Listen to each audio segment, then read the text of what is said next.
Hello guys, আজকে আমরা একটা মিটিংয়ে বাস খেতে এসেছিলাম। তারপরে আমাদের মনে হলো যে আমরা আজকে হিলে যাবো চা খাওয়ার জন্য। প্রত্যেক দিন আমরা সাউথ ইস্ট ব্যাংকের অপোজিট একটা চা খাই, ওটা খুব মজা। আর এটা হচ্ছে আমাদের দাদা আমাদেরকে ইনফর্ম করছিল।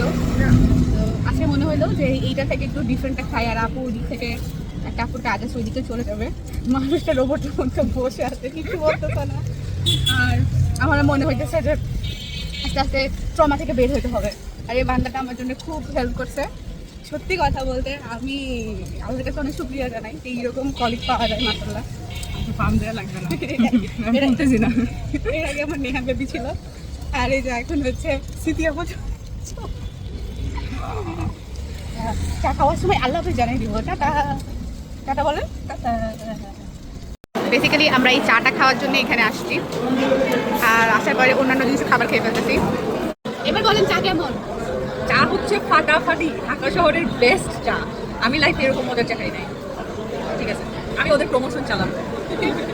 আমি তো প্রথমে খুবই টেনশন করতেছিলাম যে হাই হাই যদি খারাপ হয়ে যায় চাটা, দেন আমি তো আমার কি যাবো। তো না, আসলে একদম প্রথম যেদিন খেয়েছিলাম ওইটার মতো সেম টু সেম কোনো রকমের খেয়ে ফাটাফাটি চা। এবার আল্লাহ হাফেজ, বাই বাই।